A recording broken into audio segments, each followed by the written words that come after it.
ഇന്നത്തെ വീഡിയോ ഇളനീർ കൊണ്ടുള്ള പുഡിംഗ് ആണ്. വളരെ കുറഞ്ഞ ഇൻഗ്രീഡിയൻസ് വെച്ച് നല്ല ടേസ്റ്റ് ആയിട്ടുള്ള ഒരു അടിപൊളി സൂഫ്ലയാണ് ഇന്നത്തെ റെസിപ്പി. ഇളനീർ സൂഫ്ലെ, ഇളനീർ പുഡിംഗ് എന്നൊക്കെ പറയും. അപ്പം നമുക്കിതിന് വേണ്ട സാധനങ്ങൾ എന്തൊക്കെയാണെന്ന് നോക്കാം.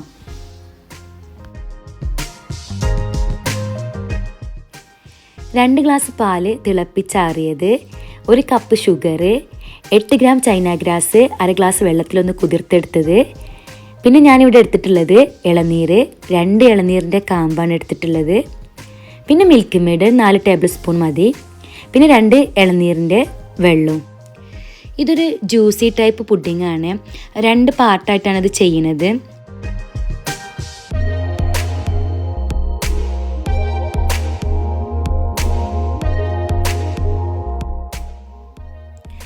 ആദ്യം നമുക്ക് ഇളനീർ വെള്ളം ചൈന ഗ്രാസ് ചേർത്തൊന്ന് സെറ്റ് ചെയ്തെടുക്കണം. അപ്പോൾ അതിന് വേണ്ടിയിട്ട് 2 പാൻ അടുപ്പത്ത് വെക്കുക. ഒന്നിൽ ചൈന ഗ്രാസ് മെൽറ്റ് ചെയ്തെടുക്കണം, ഒന്നിൽ നമുക്ക് ഇളനീർ വെള്ളം ഒന്ന് തിളപ്പിച്ചെടുക്കാം.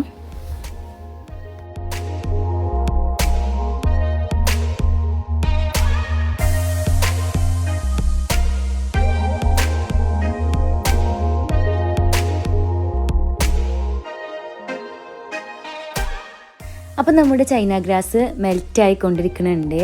നമ്മുടെ ഇളനീർ വെള്ളം തിളച്ച് വരാൻ തുടങ്ങിയിട്ടുണ്ട്. ഇനി ഇതിലേക്ക് ആവശ്യത്തിനുള്ള ഷുഗർ ആഡ് ചെയ്ത് കൊടുക്കണം.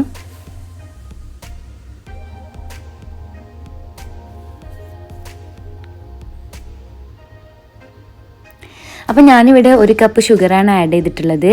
നിങ്ങളുടെ ഇഷ്ടത്തിനനുസരിച്ചിട്ടുള്ള ഷുഗർ നിങ്ങൾ ആഡ് ചെയ്തെടുക്കുക.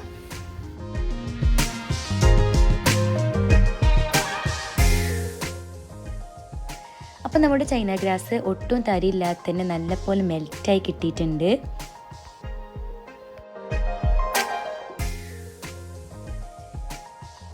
അപ്പോൾ നമ്മൾ മെൽറ്റായിട്ടുള്ള ചൈന ഗ്രാസ് ഇളനീർ വെള്ളത്തിലേക്കൊന്ന് ആഡ് ചെയ്തെടുത്തിട്ട് നന്നായിട്ട് മിക്സ് ചെയ്തെടുക്കണം.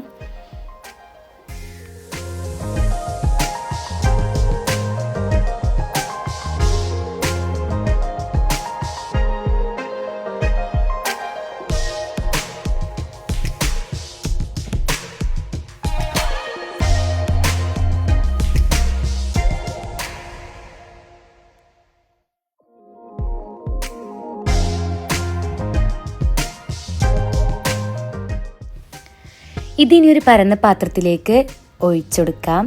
പരന്ന പാത്രം ഉപയോഗിക്കുന്നത് എന്താണെന്ന് വെച്ചാൽ ഇത് ഇനി സെറ്റായതിന് ശേഷം ചെറിയ ക്യൂബ്സാക്കി കട്ട് ചെയ്തെടുക്കാനുള്ളതാണ്.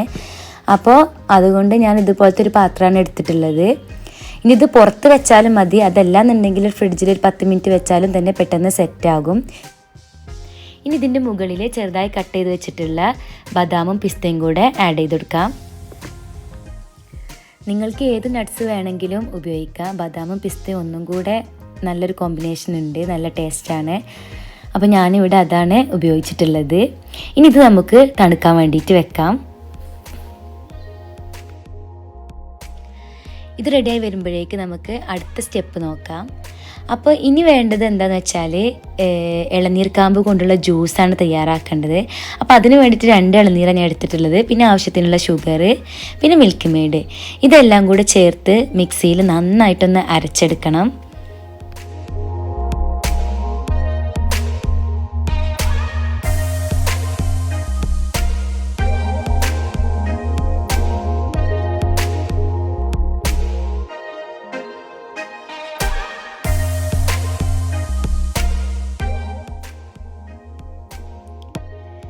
അപ്പോൾ നമ്മുടെ ഇളനീർ കാമ്പ് നല്ലപോലെ അരച്ചെടുത്തിട്ടുണ്ട്.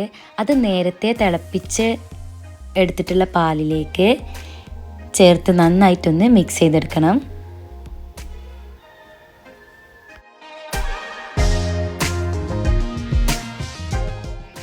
ഇനി ഇതിലേക്ക് 3-4 ടേബിൾ സ്പൂൺ മിൽക്ക് മെയ്ഡ് ചേർത്ത് കൊടുക്കണം. മിൽക്ക് മെയ്ഡ് നിങ്ങളുടെ മധുരത്തിനനുസരിച്ചിട്ട് കൂട്ടാവുന്നതാണ്.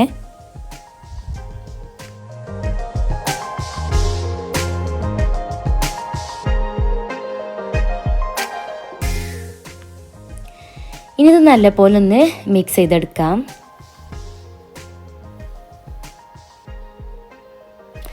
അപ്പോൾ നമ്മുടെ ഇളനീർ ജ്യൂസ് റെഡി ആയിട്ടുണ്ട്. ഇനി ഇതിലേക്ക് നേരത്തെ സെറ്റ് ചെയ്യാൻ വെച്ചിട്ടുള്ള ഇളനീർ വെള്ളം നമുക്ക് ചെറിയ ക്യൂബ്സാക്കി കട്ട് ചെയ്തെടുക്കണം. എന്നിട്ട് ഇതിൽ ആഡ് ചെയ്ത് എടുക്കാനുള്ളതാണ്. അപ്പോൾ നല്ല ചെറിയ ക്യൂബ്സ് ആക്കിയിട്ട് വേണം കട്ട് ചെയ്തെടുക്കാൻ.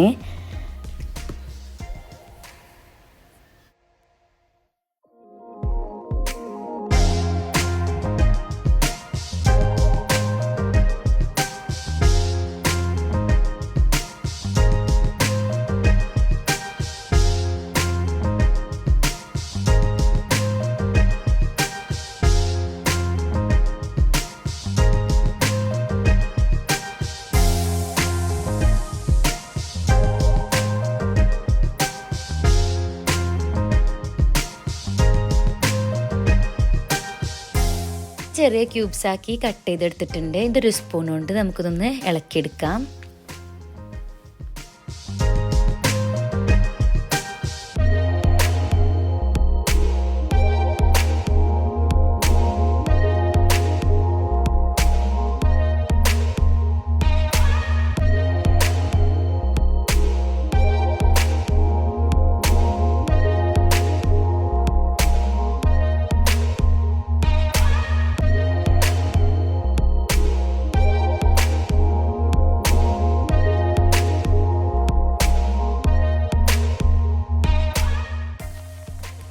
ഇനി ഇതിലേക്ക് നമ്മുടെ ഇളനീർ ജ്യൂസ് ഒഴിച്ചെടുത്ത് നല്ലപോലെ ഒന്ന് മിക്സ് ചെയ്തെടുത്ത് സെർവ് ചെയ്യാം. അപ്പോൾ ഇനി ഇത് സെറ്റ് ആവാനൊന്നുമില്ല, ഫ്രിഡ്ജിൽ ജസ്റ്റ് ഒന്ന് തണുപ്പിച്ചതിന് ശേഷം കഴിക്കാവുന്നതാണ്. ഒരു ജ്യൂസി ടൈപ്പ് പുഡിങ്ങാണിത്. ഇനി ഇതല്ലാന്നുണ്ടെങ്കിൽ നിങ്ങൾക്ക് വേറെ രീതിയിലും ചെയ്യാം. ഇപ്പോൾ നമ്മുടെ ഇളനീറിൻ്റെ ജ്യൂസിൽ നമുക്ക് കുറച്ച് ചൈന ഗ്രാസും കൂടെ ആഡ് ചെയ്തിട്ട് സെറ്റാകാൻ വെച്ചിട്ടുള്ള ഇളനീർ വെള്ളത്തിൻ്റെ മുകളിൽ ഒഴിച്ചെടുത്താൽ 2 ലെയറായിട്ടുള്ളൊരു പുഡിങ് കിട്ടും. അങ്ങനെ വേണമെങ്കിലും ചെയ്യാം. അതല്ല ഇങ്ങനെ ജ്യൂസി ടൈപ്പ് ആണെന്നുണ്ടെങ്കിൽ ഇത് വേറൊരു ടേസ്റ്റാണ്, അത് വേറൊരു ടേസ്റ്റാണ്. അപ്പോൾ ഇൻഷാ അല്ലാഹ് എല്ലാവരും വീട്ടിൽ ട്രൈ ചെയ്ത് നോക്കുക. വളരെ ടേസ്റ്റി ആയിട്ടുള്ള ജ്യൂസി ടൈപ്പായിട്ടുള്ള ഒരു പുഡിങ്ങാണിത്. ഇനി ഇതൊന്ന് ഫ്രിഡ്ജിൽ വെച്ച് തണുപ്പിച്ചതിന് ശേഷം ഒരു പാത്രത്തിലേക്ക് സെർവ് ചെയ്തിട്ട് കഴിക്കാവുന്നതാണ്.